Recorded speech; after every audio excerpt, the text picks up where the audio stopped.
Zdaj pa mogoče tukaj preidem na mikroplastiko, ne. Kaj je pa mikroplastika? Tudi tukaj sem iskala različne definicije, sicer tukaj nisem prišla do tako raznolikih opisov, kar se tiče, rekla, osnovne definicije, ampak nekako se vse definicije, ki jih na spletni strani najdemo, vračajo na izvorno definicijo, ki jo definira Evropska agencija za kemikalije oziroma European Chemicals Agency ali tudi EHA, mogoče bom tudi ta izraz večkrat vmes uporabila. EHA je agencija Evropske unije, ki izvaja zakonodajo Evropske unije o kemikalijah, seveda z namenom, da zaščiti okolje in pa naše zdravje. Namreč vemo, da boljša kot je poznavanje, boljša kot je pravna ureditev nevarnih kemikalij, boljša je zaščita tako potrošnikov, delavcev in tudi okolja, in s tem se lahko olajša recikliranje in pa tudi s tem se industrijo spodbudi k razvoju varnejših alternativ. In agencija EHA pri tem ima eno izmed pomembnejših vlog, ker tudi prejema in ocenjuje posamezne registracije iz vidika skladnosti z zakonodajnimi predpisi. In Evropska agencija za kemikalije definira mikroplastiko kot majhni trdni plastični delci v dimenzijah manjši kot 5 milimetrov, ki so sestavljeni iz različnih polimerov, tudi nekih funkcionalnih aditivov in, bomo rekli, predstavljajo neko zaskrbljenost. In v tem tudi v nadaljevanju. Tudi Wikipedia, Google, Plastic Europe opredeljujejo mikroplastiko na ta način, namreč splošno je obveljala definicija, da so mikroplastika delci velikosti manj kot 5 milimetrov. Seveda, da si pa lažje to predstavljamo, kako pridemo do te mikrodimenzijske skale, si pa poglejmo merilno skalo v osnovi. In tudi v uvodnem srečanju smo govorili o tem, kako zanimivo je to, da si mi nek problem ali nek izziv ali neko vprašanje se ga zavedamo, si ga postavimo prej, če mi to stvar vidimo oziroma lahko otipamo, kar pomeni, da če mi govorimo o makrovelikosti, torej to so centi, deci, deka, govorimo o produktih, pa lahko govorimo zdaj na primer o plastiki. To so izdelki, ki jih vidimo, in bila je narejena prav raziskava, kjer so ugotovili, da so stvari, ki so jih ljudje, anketiranci videli, so se prej zavedali neke potencialne problematike ali nekih vprašanj, kot pa na primer v nekih primerih manjših snovi v mikro ali celo nano velikostih, ki jih s prostim očesom zelo slabo, težko ali pa sploh ne vidimo. In zelo podobno je lahko situacija tudi na področju mikroplastike. Torej, ko govorimo o mikro, torej govorimo o velikostnem redu 10⁻⁶, da pa si vi to sploh lahko predstavljate. To je območje, v katerem lahko zaznamo evkarionsko celico, bakterije, celično jedro, ko pa gremo v velikostni razred še pod 1 mikrometer, govorimo pa o velikosti virusov in pa tudi drugih makromolekul, kot so na primer proteini in pa ribosomi. Zdaj, kje na merilni skali pa smo s mikroplastiko? Tukaj, po definiciji, je to tista plastika, ki je dimenzije, torej premera manj kot 5 milimetrov. Zdaj, pred leti je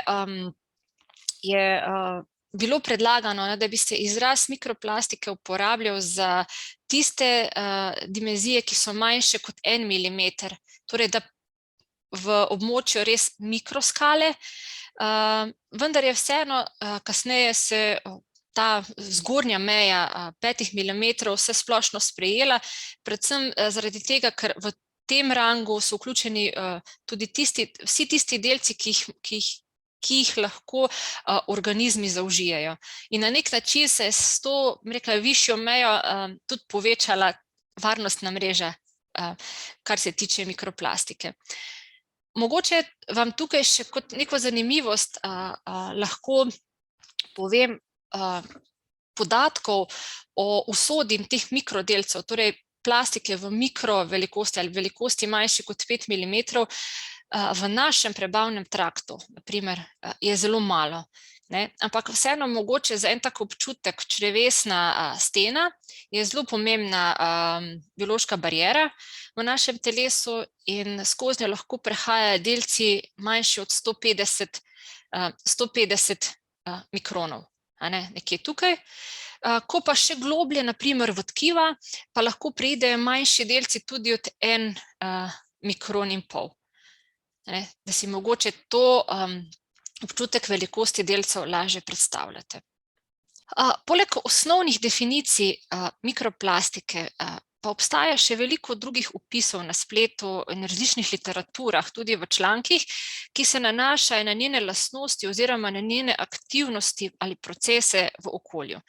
In definicije, s katerimi se srečamo, so tudi te, da je mikroplastika sodobno onesnažilo, da je to nastajajoče onesnažilo, da so to onesnaževalci, ki povzročajo zaskrbljenost.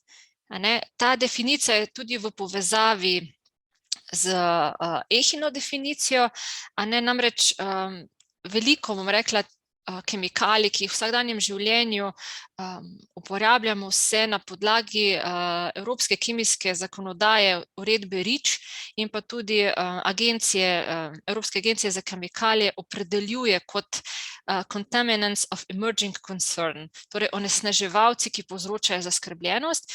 In v tem kontekstu je tudi onesnaženje z mikroplastiko prepoznano kot eno vodilnejših in pomembnejših okoljskih vprašanj, s katerimi se danes človeštvo sooča. Potem zelo zanimiva ali pa tudi pomembna lastnost mikroplastike pa je, da deluje kot kemijski vektor okoljskih onesnažil. In tega se mogoče premalokrat zavedamo. To pomeni, da imajo, rekli, mikroplastika kot majhni delci z veliko adsorpcijsko površino sposobnost, da potem, ko se sprostijo in ostajajo v okolju, nase vežejo tudi neka organska onesnažila, tudi te